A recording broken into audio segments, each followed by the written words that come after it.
This is an LA Times Studios podcast.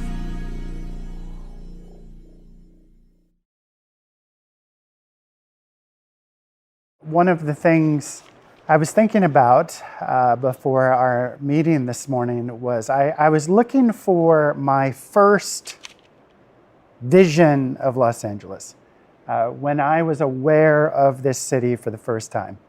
The thing I came up with, which also happens to be true, is the opening credits of The A-Team. The opening credits of The A-Team shows downtown Los Angeles through the haze of overwhelming pollution and smog. That's Ed Shad, the curator and publications manager at the Broad Museum in downtown Los Angeles. A lot of writers have mentioned that the smog does offer a strange quality to the light here, but the smog is also a bit of a metaphor for LA. So smog was the formative theme of the exhibition? Yes, it was. Yes, it was. It came from a John Baldessari painting, Desire, Knowledge, and Hope with Smog. And that exhibition was really trying to get under the covers of LA a little bit, sort of moving past some of the cliched ways of thinking about this city and to view it through the lens of some of the realities that we endure every day in this city or celebrate every day in this city. We're in the vaults of the Broad, about to take in a very specific artwork that goes to the heart of that exhibition and this podcast. It's Smog. Okay, go ahead. You were All going right, to so we're explain. standing in front of a painting by Los Angeles artist Ed Ruscha.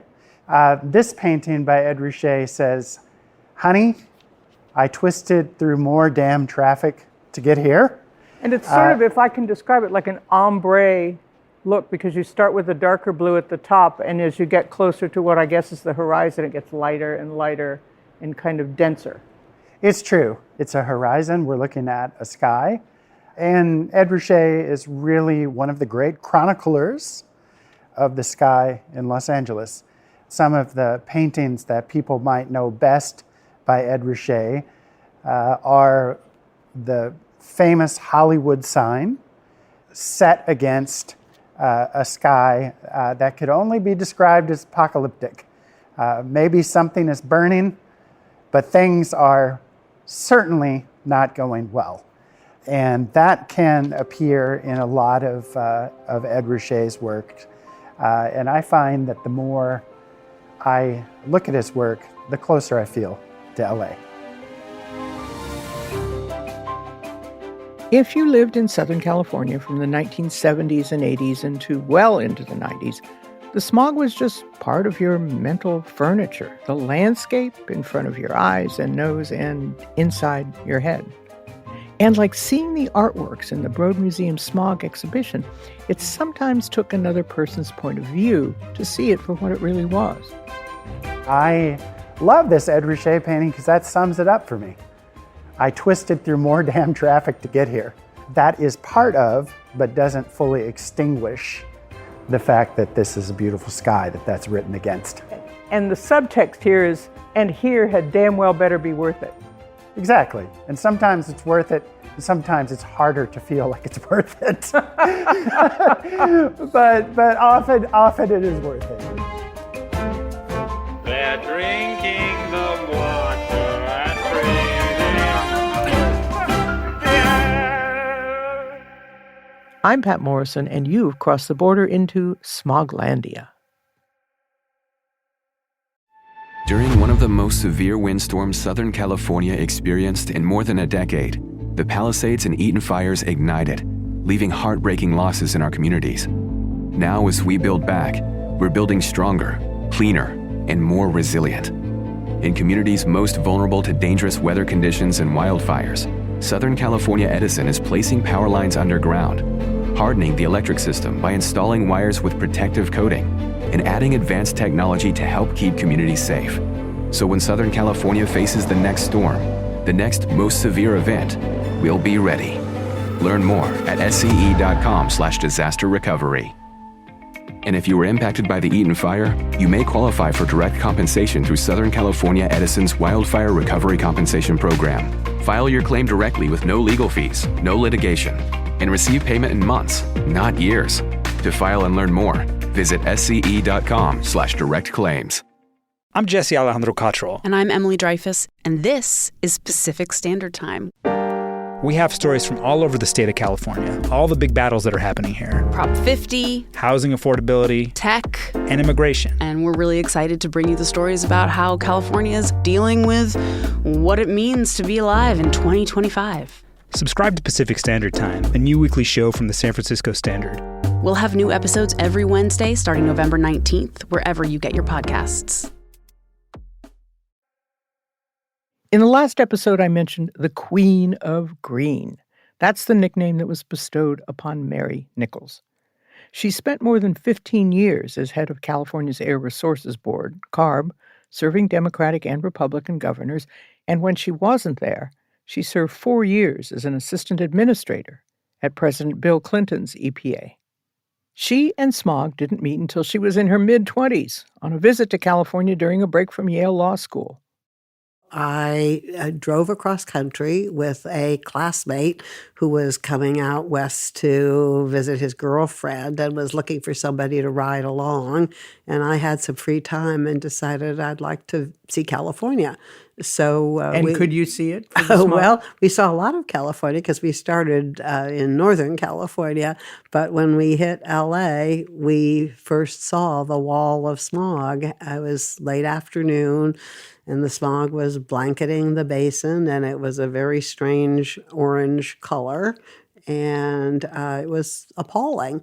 I never got over that first impression. That was in 1969. Yet, 3 brief years later, here she was, living in Southern California with her new state law license and plunging right into the smoggy crud and into the laws and regulations to clean it up. I had just graduated from law school, and I took the California bar in February of 1972, and shortly thereafter filed my first lawsuit against the Environmental Protection Agency on behalf of the cities of Riverside and San Bernardino, who were trying to find some way to leverage the federal government and the state government to help them get rid of the horrible impacts of smog.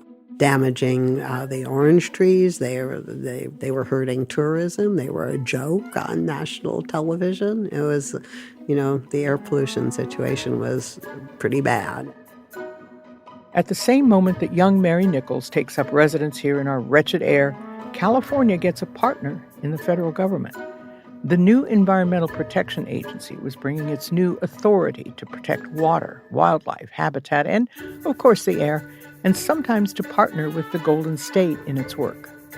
And Californians themselves were undergoing an environmental epiphany. They were seeing California the magnificent, California the glorious, slipping away, disappearing into smog and being covered over by concrete.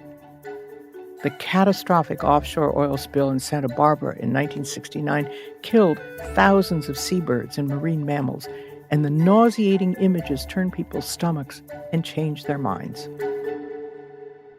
1972, the year Nichols moved here, is the same year Californians voted to create the State Coastal Commission to protect the state's fragile and finite coastal lands. Did it surprise you as you opened this door into smog science and smog politics, how big it was and how big the pushback was going to be? I think if I had been more mature as opposed to as mature as I thought I was in my mid-20s, I might have been a little more reluctant to jump into this field. But honestly, it felt in those days like we had a real opportunity to take on big, thorny environmental problems because the federal government had recently passed the Clean Air Act. We'd had Earth Day. We had the rise of organizations like the Natural Resources Defense Council and the Environmental Defense Fund that had teams of young lawyers and scientists all devoted to taking on these environmental issues. So it seemed like it was a worthy battle and one that we could probably win. The ink on the Clean Air Act had hardly dried in 1971, and it gave citizens the right to sue the federal government and the polluters to make them enforce the law. The courts felt like they had these new laws to interpret. They had a real problem that they were dealing with that was affecting the public very broadly. And so we got very good attention from the courts. Good decisions were written. Good results came out of those cases. Even in 1967, a year before CARB opened for business, California was marching ahead of the nation by requiring the country's first tailpipe emissions standards. A couple of years after Nichols moved here, the state got serious about limiting nitrogen oxide emissions, one of those stubborn parts of the smog recipe. And that put the development of catalytic converters into overdrive. One after another CARB policies, some of them popular, some not so much, also showed other states how to get a handle on their air pollution too. CARB's stricter standards for noxious diesel fuel also became the nation's rules. And in 1992, CARB ordered the phase-out of lead in gasoline, and that unleaded is what you now pump into your gas tank. Now, just like daylight savings, California switches back and forth from winter formula gasoline to summer formula gasoline. Think Coca-Cola or Colonel Sanders chicken. California Gas has its own special recipe, just not secret. Summer gasoline is sold here from about April Fool's Day to Halloween, and winter fuel the rest of the year. Summer blend gas is more expensive because it's brewed to limit higher summertime pollution. One reason our gas is more expensive is that a bit more than 50 cents per gallon goes to the cost of protecting the environment. Nichols knew her new job was going to be big, but maybe not until she overheard some men talking about her in an airport waiting lounge did she realize how big. I had some idea of what I was up against when I was on my flight to Sacramento for my first meeting of the Air Resources Board, when I overheard a conversation among some middle-aged guys who I later found out were industry representatives on their way to the first meeting of the newly constituted board. And they were talking about how, there's some girl who had been appointed. And I was 29 years old at that time. I didn't think I was some girl. I felt more than well qualified to be on the Air Resources Board. But in any event, they were talking about their concerns about what might happen to them. And I realized that not only was I already known, even though if they didn't actually know who I was, but also that it was going to be a real fight. One of Nichols' predecessors as head of CARB was Dr. Ari Hagensmith. Dr. Ari Hagen Smog, of course, became his nickname. He was a scientist, but he was no fool about human nature. In the year CARB was formed, he said, with good reason, one should not overestimate the public desire to support stiff measures. The personal effect they want to put in, such as inspection of their cars, use of small cars, support for better transportation, is usually completely absent. We were under the scrutiny of the legislature from the very beginning, and there were already people who were poised to oppose whatever we were doing. So in addition to the businesses that were facing more regulation and, were concerned, there was also this built-in avenue for them to go and protest against what we were doing. And they did. And they did. The public will sometimes meant the public won't, and any policymakers had to take that into account. The tension has always been between health benefits, which are generally unseen and longer term, and economic benefits, which are immediate and visible, their jobs, their paychecks, their industry operating locally. How did you navigate all of that for the decades that it, in fact, is still going on? Well, we did have the science on our side to show that the lung damage caused by smog was ongoing, and that it could start with children, and that their lung capacity would be impaired for life. And there was just a mounting body of evidence that it wasn't just a short-term feeling that your lungs were constricted or you were having a hard time breathing, or even the asthma attacks that we knew from an early point were connected to the smog. And so people understand that, and they experience it in a very visceral way, which is, I think, the reason why the public has continued to vote in favor of more regulation, even when they were told that it was going to raise prices. Over the 7 decades of air pollution wars, both CARB and the Southern California Air Quality Management District, and sometimes the feds, have experimented with a lot of different ways to bring Californians on board to cut the crud. Here are a few, ones you may remember fondly or not. Ride-sharing programs. Not Lyft or Uber, but 2 or more people riding to or from work in the same car. In 1973, the AQMD set up an actual carpool program, and big companies had to come up with plans to get employees to carpool or bike to work or take public transit. What was in it for them? Really good parking, for one. And in 1996, carpoolers could be paid $1 a day, bicyclists $2 a day, and Metrolink transit riders $60 a month. I remember filling out forms asking me about my commuting habits to see whether I was a candidate for carpooling. I wasn't. Car vapor recovery. That's the formal name for the little rubber collar around the neck of the gas nozzle that seals it closed so that no gas vapor can escape and turn into smog. Cash for clunkers. That's what the feds called it in 2009 when it bought 700,000 geezer-mobiles and got them off the road.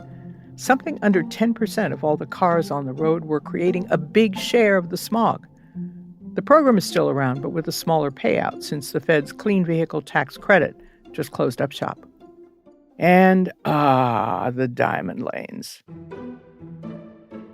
They only lasted for 21 weeks back in 1976, but it must have felt like 21 years, both to the people driving the Santa Monica Freeway with the new experimental carpool lanes and to Adriana Gianturco. She was the woman Governor Jerry Brown appointed to head Caltrans, the first woman at that job. At 7 o'clock in the morning, Monday, March 15th, 1976, Caltrans launched the carpool experiment to hold down the smog. 1 lane each way for about a dozen miles on the Santa Monica Freeway, painted with white diamond shapes and reserved exclusively during rush hour for buses and for carpooling cars. 1/2 hour later, at 7:30, Adriana Gianturco was sworn in as the Caltrans chief. Talk about your stormy career launch. Gianturco didn't create the diamond lanes, but she endorsed them. And oh boy, did the Hagen-Smit rule of human nature show itself. People rose up in protest in a way we hadn't seen since the smog outrage of the 1950s. Naturally, people who used diamond lanes loved them and could even be a little smug, but they got outshouted. The number of freeway fender benders soared. Solo drivers spitefully flung nails into the diamond lane. The masses were livid. And the lengths people went to dodge the rules. A hearse driver who got a ticket argued that the corpse in the back was a passenger. Pregnant women argued that the fetus was a passenger. My favorite diamond lane tale? A CHP officer pulled over a man driving with a very expensive and realistic-looking mannequin in the front seat. How'd I get busted? The driver wanted to know. The cop said he'd been watching the car, and the woman passenger had worn the same dress 3 days in a row, and that no real woman would ever do that. And that is how, after just a few weeks on the job, Gian Turco became known as the most hated woman in California.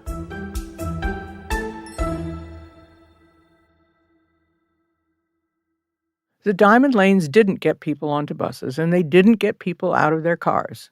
Given time, they might have, but the diamond lanes ran out of time, and fast. 21 weeks after they opened, 5 months, a judge put the brakes on the diamond lanes. Today, nearly 50 years on, we might gripe at carpool lanes as elitist. Those fast-track passes cost money. Electric car drivers are officially peeved at being booted out of the carpool lanes, but now we have hundreds of miles of carpool HOV lanes, and we mostly go along with them. Although on some LA freeways, the number of cheaters reaches 4 out of 10 cars, and once in a while even outnumber the legit carpoolers. CHP, those fines could be a sweet little extra to your budget. There were proposals to limit drivers and driving in specific times of day. Clearly, the public had something to say about that. There was one letter to the AQMD that stood out. It was from Earlene Whittington in Westminster. Monday, December 12th, 1988. Dear board members, as I am unable to attend the December 16th, 1988 meeting, I am sending a letter of protest. I am a native of Orange County, California. I resent being penalized for California being so overcrowded. My grandparents moved out to California by covered wagon when California was nothing. My father was a native of California. My mother moved to this state when she was 15 years old with her family. My stepfather moved to this state as an infant. My brother, sister, and I were born out here. Those of us who are natives, who have lived here 15 years or longer, should not be restricted to our driving. Let those new to here be restricted. Take away the driver's license from the teenagers who have no jobs. They do not need to drive. All they do is waste fuel and use our roads for a racetrack. Take away the driver's license of those on welfare. Let them ride the public transportation as they do not work, they do not need to drive. Sincerely, Earlene Whittington, Westminster, California.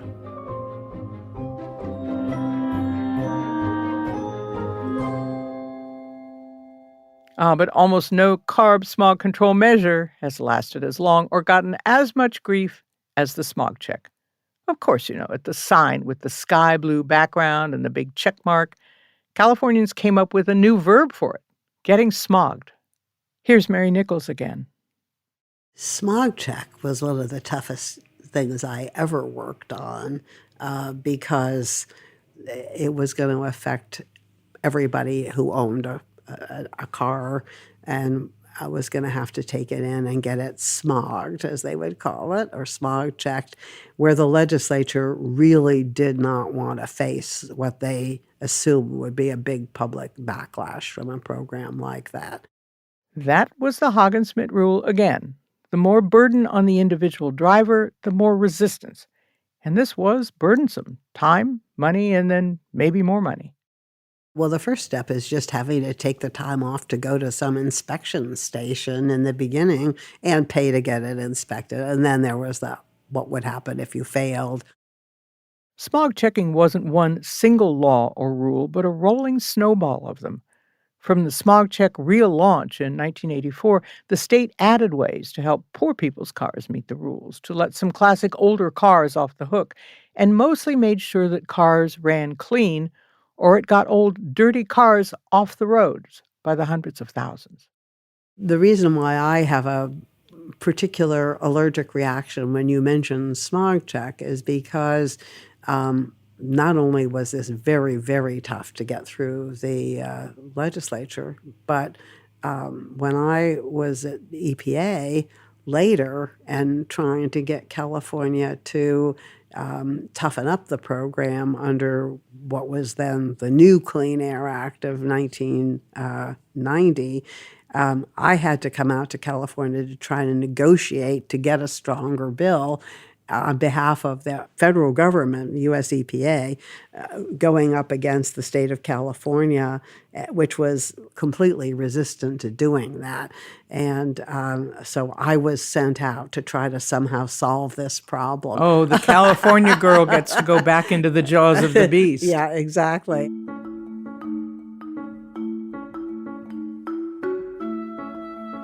Mary Nichols was working at President Bill Clinton's EPA for some of the 1990s. And this time, the man pushing back against the EPA's smog check plan wasn't an oil company lawyer or a car maker. He was, like Nichols herself, a Democrat. My principal opponent at that point was Richard Katz, who was the head of the Assembly Transportation Committee. The reason air in LA is as clean as it is now is Mary Nichols and what she did at the Air Resources Board and the trailblazer she was in clean air. So never somebody you look to be in a disagreement with, because she is usually the gold standard. But she was also reflecting U.S. EPA and what their view was, and a lot of cases we see from the federal government, the notion that one size fits all, and it makes their life easier, but doesn't make any of our constituents' lives easier out here. Katz is now the president of the Los Angeles Department of Water and Power's Oversight Commission, but back then he was a state assembly member from the North San Fernando Valley and head of the Assembly Transportation Committee. Once the federal government agreed that controlling tailpipe smog was a dandy thing to do, it had its own ideas about how to run the program, and those were not California's ideas. The federal government was willing to enforce the new Clean Air Act, which required the state to improve the program, basically to turn it into a government-run program rather than the network of private garages that were running the program in the beginning. Our alternative to that, which we fought over and, friendly fought, but we fought, was that we would much rather have a system where you have multiple smog shops that could take care of your car. You drive in. We didn't want people having to drive 5 or 10 miles to get smogged. It didn't seem to make sense to be contributing more pollution while you're trying to clean it up. And we didn't buy into the one-size-fits-all and thought neighborhood access would be important. People could do it on the weekends. People could do it before or after work. But we wanted to make sure that it was convenient enough that people didn't have an excuse for not participating. The federal plan was to have your car smogged at a government-run smog center that only did testing. Smog testing equipment was expensive, and the feds didn't want cars being smog checked at the same places they might then offer to fix the cars if they failed, because some repair shop owner might lie and say, "Oh, your car flunked the smog test, but we can fix it for you."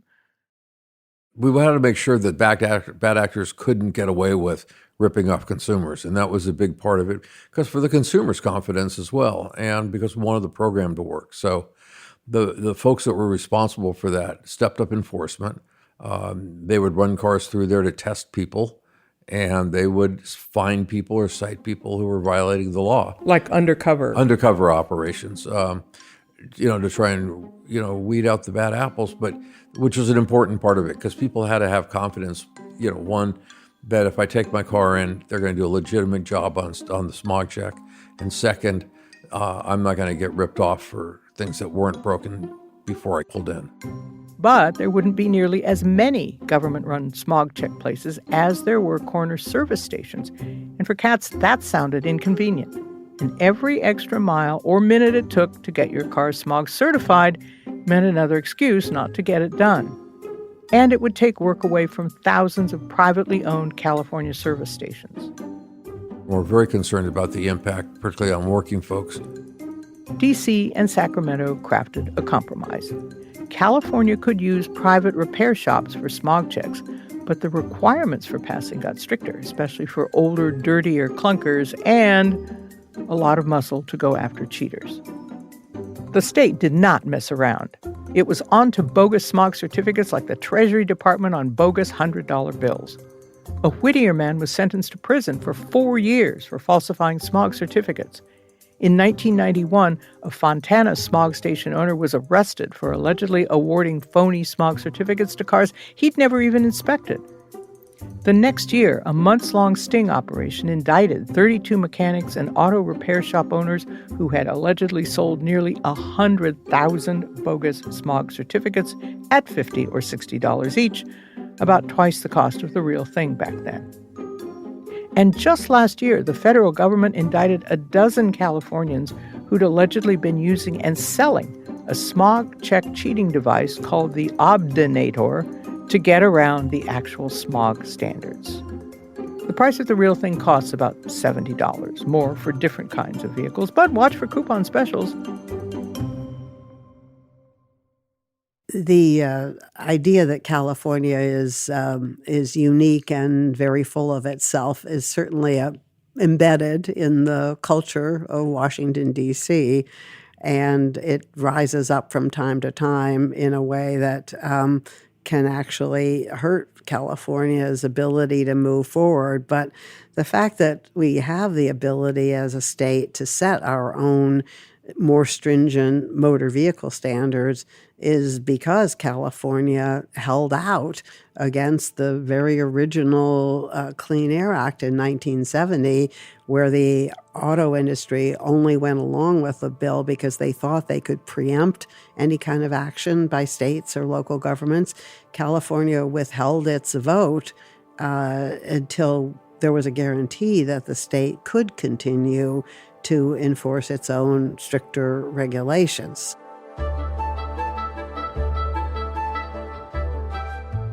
And we were the lab rats to the many ways to make us change our ways when we return to Smoglandia.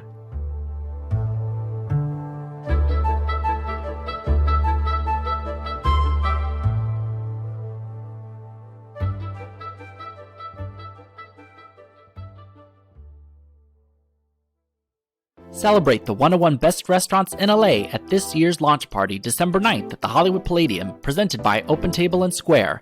Mix and mingle with acclaimed chefs and culinary icons, enjoy unlimited food and drink, and be there for the live countdown to the #1 restaurant in LA. It's the LA food scene's biggest night. Get tickets now at latimes.com/101event. That's latimes.com/101event. Meanwhile, back at Smoglandia Central in Southern California, while the biggest players were duking it out in Sacramento and D.C., the air quality bosses in Southern California counties were still turning up newer and sometimes unexpected things and places that created pollution. And it's fair to say that people were astonished, and not necessarily in a good way. Sam Atwood was an award-winning environment reporter at the San Bernardino Sun before he moved offices to spend about 25 years as media relations manager for the AQMD. It was in the late 80s, around, I think, in 1989, that the AQMD adopted, at the time, the infamous barbecue rule, which was to basically limit the amount of smog-forming stuff in your lighter fluid, your barbecue starter fluid. And, opponents were bandying about light a barbecue, go to jail, kinds of slogans. Why all the agitation? Because it went way beyond barbecue lighter fluid. Angelinos were finding out that smog makers were right there in their houses and offices, creating foam cups and takeout food boxes. Computer disks and computer chips and copier paper created smog.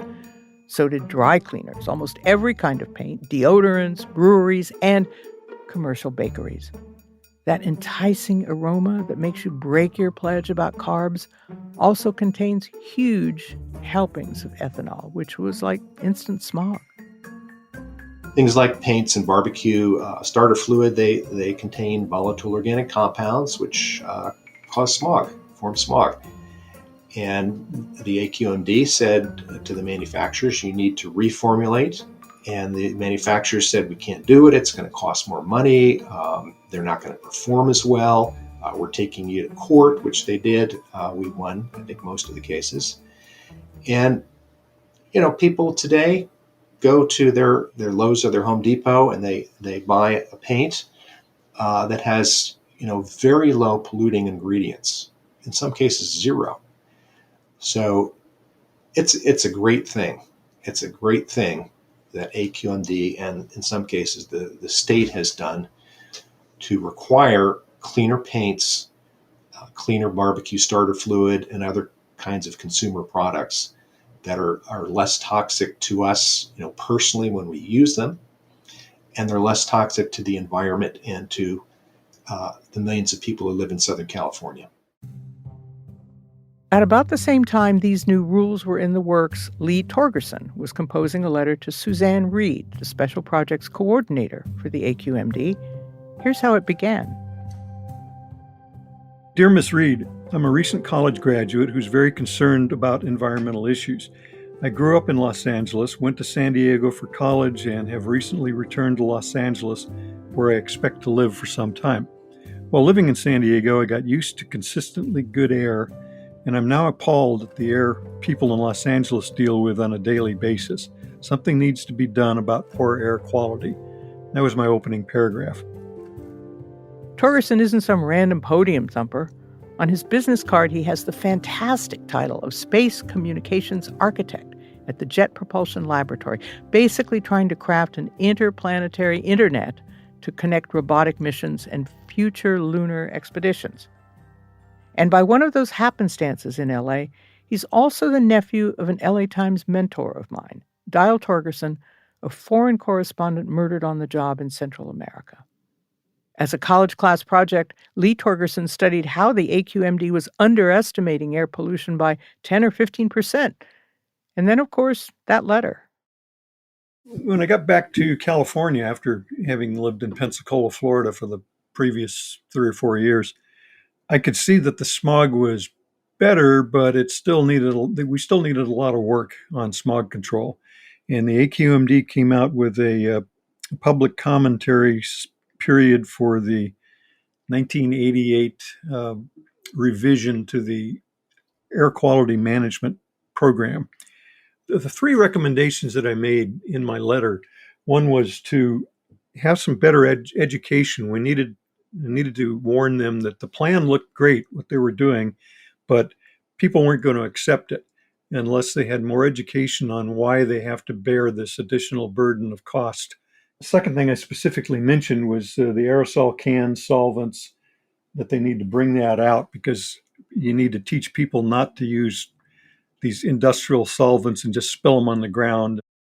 A teenage memory also drove his urgency.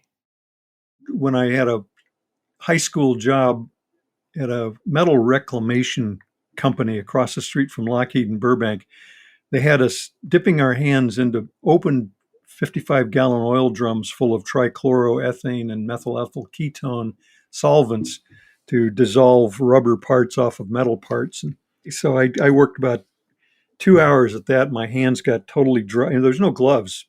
I worked about 2 hours, had a splitting headache, quit. I remember the foreman telling me I was a wimp. And I said, I may be a wimp, but I'm not stupid. I got on my motorcycle and I drove back to Van Nuys, where I'd gotten an employment agency had given me the job, and told them the story. And they said they weren't going to send people there anymore. But so there was a lot of industrial use of these volatile solvents that nobody in those days knew were going to be that hazardous. His letter never got answered, but as impassioned and informed as it was, I have to think the AQMD took it to heart. I think the last line said, I want to reiterate that the plan looks good, and if implemented in its entirety, it will reach the aimed for goals. And then I closed with some trite statement about how let's make Los Angeles a city people can be proud of.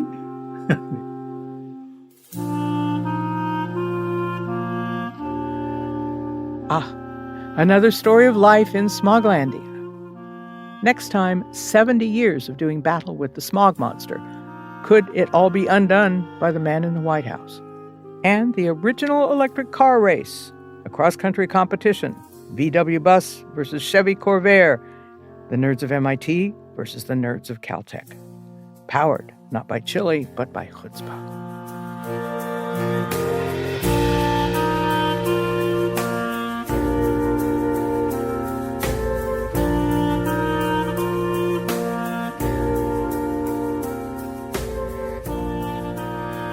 Smoglandia is hosted by me, Pat Morrison. Our senior producers are Mary Knopf and Jonathan Shiflett of Studio Phonic. Our editors are Hugo Martin, Shelby Grad, and Steve Clow. Our director of library services is Carrie Schneider. Additional sound design and engineering by Hannes Brown. Our podcast marketing manager is Bryn Jura, and our product marketing director is Becca Dorman. Special thanks to LA Times Studio President Anna Mogzanian, President and Chief Operating Officer of the Los Angeles Times, Chris Argentieri, and Executive Editor of the Los Angeles Times, Terry Tang. Smoglandia is executive produced by Darius Derrickson.